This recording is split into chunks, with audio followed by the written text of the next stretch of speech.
ultimately, it's not the guns that determine power. It's the ideology that determines which way those guns are pointed. You're listening to the Corbett Report. Welcome, friends. James Corbett here, CorbettReport.com, in a conversation that's being recorded on April 25th, 2016. And today we are talking to Dan Sanchez of dansanchez.me. Link in the show notes as always. He's an essayist and educator. He's also a contributing editor at Anti-War and an independent journalist for The Anti-Media. And, of course, we'll link both of those sites in the show notes as well. Dan Sanchez, thank you very much for coming on the program today. It's nice to be with you, James. Excellent. Well, I've been following your work for some time, but one article that particularly caught my eye was called "What If the Empire Held an Election and Nobody Came?" And this is a dream that I've had for for some time, as people might remember from my Anarcho-Poco speech, where that was one of the central conceits. And I think you articulated the idea here quite well, and I just want to read a couple of paragraphs that I think stood out in pointing out the ridiculousness of the four-ring sideshow circus that goes on every 4 years that people invest their identities in, where you say, imagine "Stop the War on Yemeni Babies" blazoned across the web instead of "Stop Hillary," or "Don't let the CIA arm Al-Qaeda in Syria" instead of "Don't let the establishment steal the nomination from Trump." An intense focus on policies over personas could really turn public sentiment against the actual combat of war and divert public attention away from its obsession with the theatrical combat of political WrestleMania. An excellent phrase, and I might steal that for future use. So let's talk about this idea and how it is that people have been brainwashed, indoctrinated into believing that personas are more important than policies. Well, I think that's crucial for the power ritual that is what elections are. In another article, I have a number of other articles at the bottom of the article we're discussing, links to them, and one of them is called "Let's Boycott Hate Season." And in that article, I really talk about elections as a power ritual, and the personas are so important because they divert anger away from institutions. So I compare it to 1984 and the role of Big Brother and Goldstein. And so I make the point that every candidate serves the function as Big Brother to some in the electorate and as Goldstein to the other half. And so right now Trump is Big Brother to his following, but he's the Goldstein to a lot of the left. And you could say the same thing about Hillary Clinton or Bernie Sanders or any of them. And so basically people get so invested in this process and get caught up with these personas that they don't care anymore about the institution itself. And in fact, they actually become more wedded to the institution of the state because their Big Brother, their champion against the Goldstein is a state officer. Yes. If we don't stop Goldstein, he might get into power. And that becomes the political calculus that a lot of people use in their 2 minutes hate. I think that's exactly right. It is the 2 minutes hate that goes on for several months in the lead up to every election every 4 years. In fact, it takes a year and a half at this point. So it is an effective way of diverting the public's attention. So let me play a bit of devil's advocate here and say, well, come on, Dan. People know that it's not you're voting for Hillary or Bernie or Donald. You're voting for their ideas. You're voting for a set of policies that they represent. So when you say stop Hillary, what you're actually saying is stop, all of the neocon policies and criminality that Hillary represents, right? Well, for a lot of people, it really is about the personas and not about the policies. And so they become blind to certain policies that, for example, a lot of progressives become blind to the wars that Obama and Hillary have perpetuated. And a lot of conservatives become blind to their champions' flaws because it becomes a tribalistic partisan thing, and they're rallying around their ordained chief, and so it becomes a strife of personalities instead of a contest of ideas. And it is true. So I have another article called "Trump Will Make His Peace with a War Party," where I make the point that even to the small extent that sometimes political ideas get raised in the election season, it's always a very debased level of conversation. Like the public discourse is very debased and crude. That really people are not actually considering the ideas and considering the arguments. They're just pretending to argue while they're just hurling invectives at their enemy opponents, and people just get so caught up in the partisanship that their mind is not in a state in which it's willing to listen to reason. It's really in sort of a fight or flight warfare mode, and so I don't think that it raises the level of discourse at all. I tend to agree. It just brings out the most tribalistic patterns in human behavior, which generally do not lead to productive discussion. I guess let's strike even further at the root of this. It's not just that the personas are the distraction from what's really going on and that people get too invested in that. It's that even the idea that if you can just pull the lever for the right guy or girl or team of people or party or whatever, if you just got the right people in power, they could wage the wars in the right way, in the right places, at the right time, and do the right things when intervening in places around the world to make everybody happy, which is a fundamental error, which you talk about in your more recent article, The Pretense of Nation Building. Again, we'll put the link in the show notes, where you note that during his acceptance speech for the Nobel Prize in Economics back in 1974, Friedrich Hayek talked about the pretense of knowledge and what a problem that is for would-be central planners of the economy, and you talk about this as related to would-be central planners of foreign interventions. Let's talk a little bit about that idea, how this is fundamentally not just going to fail, but doomed to fail from its very inception. Yeah, so really the war planners are just as much central planners as socialist planners are. And in Hayek's discussion, mostly he's talking about socialist planners, how they don't have access to local knowledge. Hayek talks about the complexity, the immense complexity of an economy, and how in order for it to function, it really needs to take into account all the details that only individuals on the spot have. And there's really no way in a central planning system for all those circumstantial details to be communicated to the central planner, and for the central planner to somehow integrate that all in order to plan the economy. Whereas in a market economy, the price system communicates that local knowledge throughout the economy and integrates it into every market participant's decision by aggregating it into a simple signal that's called a price, and that can actually be acted upon by a mortal mind. Similarly, with central planning in terms of trying to centrally plan global security, which is really what these interventionists are trying to do. There's so much local knowledge that is relevant for the production of security and peace, which is what governance is supposed to be all about.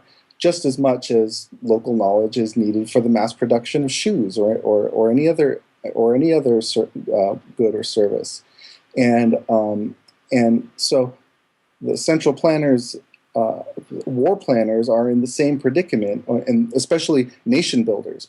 So the neocons, and I also talk about the advocates of COIN, or the counterinsurgency doctrine, how they also don't have the local knowledge, and so they make these ridiculous blunders, like I mentioned how they marginalized Muqtada al-Sadr in Iraq, and Muqtada al-Sadr is like a really important community leader. He wasn't just like, some typical little petty warlord or anything like that. He was an important, if there was going to be some kind of order in Iraq, it had to involve Sadr's following, immense following, and this was a huge portion of the population. It wasn't some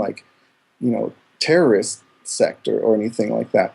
And so things like that, and things like drone bombing community leaders in Afghanistan and Pakistan, and just these are what I call them unforced errors. That these are something that just someone with just common sense would know not to do. And so if they can't avoid those kind of errors, how can they avoid all the subtle problems that you really need, really detailed local knowledge to address? So who's important in this community? What is the sectarian divide in this other community? What is the ethnic divide in this community? All these questions are really important, and military intelligence, they like to pretend that they're a quick study and that they can master a region, but it's hubris, because they always fail, and so that's why, ideally, as I point out, it's best if there was no government at all, if it was just individuals associating with each other and making arrangements with each other in order to provide security. But if there is going to be a government, it needs to be as local as possible. And so having planners in Washington dictate what's going on through green zones in these occupied countries, what's going on in these Middle Eastern villages, that is just the exact opposite extreme. Exactly right. Again, this isn't just a problem for economics or for regime change and global intervention. It's a problem for all types of centralization, including everything that people believe they're voting for when they vote in president this or president that. So that it's truly the question of believing that one person or one group of people in the center of the universe can decide on everything and somehow calculate everything because they have perfect knowledge. It is a delusion, and it's a comforting delusion, I think, which is why people invest their time and energy in this, because it's much easier to just vote for alpha male leader A or alpha female leader B rather than to actually commit to doing something about these problems. So let's address that topic. If wars are not ended because of elections, or if fundamental policy changes don't take place through election after election, as we've seen from Bush to Obama, Clinton, they've all followed broadly the same foreign policies. What does actually change these things? What can people actually do that's more productive than just pulling a lever once every 4 years? Well, my big argument is that what always ever makes social change, especially social change for the better, what always creates freedom, the only way that we actually achieve freedom, not just in the future, but in the past, this has always been the way it works, it's not based on the virtue or ideology of the people in power, and that they are just so public-minded that they just bestow upon us our freedom. That's not the way it works. What happens is that every community, every group of people, they have certain red lines, and that if the government crosses these red lines, things get ugly. So it'll start off with with evasion or civil disobedience, or it might escalate all the way to resistance. So you can think of just certain things that if the government would try to do in Texas, like if the government tried to confiscate Bibles and start burning Bibles in Texas, or even now in Colorado, if they started going around and confiscating all the marijuana in Colorado, if the federal government started doing that, there would be like real resistance to that. And the thing is that all governments depend on perceived legitimacy for their power. So this is a point that Ludwig von Mises, the great Austrian economist, would always make, is that ultimately it's not the guns that determine power. It's the ideology that determines which way those guns are pointed. And so in order for a government to stay in power, it, in its own self-interest, needs to know where those red lines are.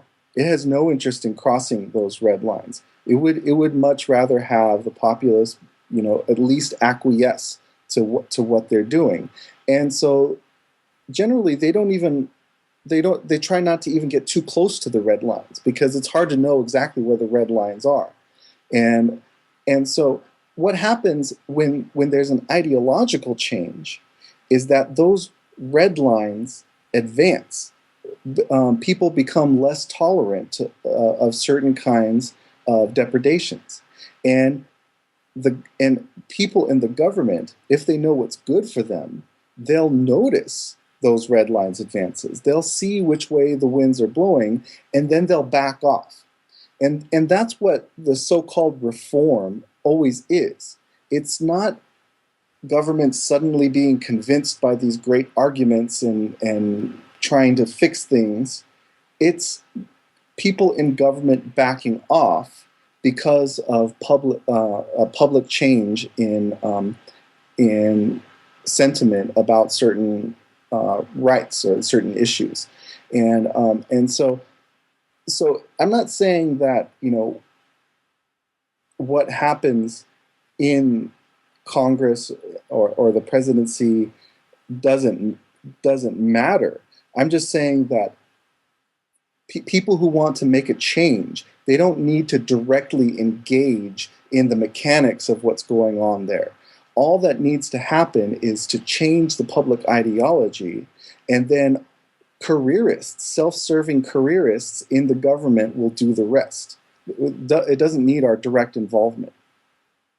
The perception of legitimacy really is so important to this, and those red lines that you talk about are important. But of course, it's difficult for communities to draw red lines if they are being pitted against each other in this adversarial context every 4 years, the 2 minutes hate that people are engaging in, which is exactly why this really is an exercise in the exertion of power and power maintaining itself every 4 years. Just keep the public divided so that they can't create those red lines, so that then whoever gets in has that perception of legitimacy and the mandate to rule, insofar as, well, there isn't a public united against that person. So it's extremely important to understand the underlying psychology of what's happening here and how this happens. I will direct people once again to your articles that we've mentioned today and your website in general, dansanchez.me, for more on this topic. Extremely important one that we'll continue observing here at the Corbett Report, and I direct people to your website for more articles by yourself. Dan Sanchez, thank you very much for your time talking to us today. Thank you so much, James. This was great talking to you. Now available from CorbettReport.com. The Data DVD Volume 4. Every podcast, interview, episode and article published on CorbettReport.com in 2011. All on 2 data DVDs. For details or to buy other Corbett Report DVDs, please go to CorbettReport.com/shop.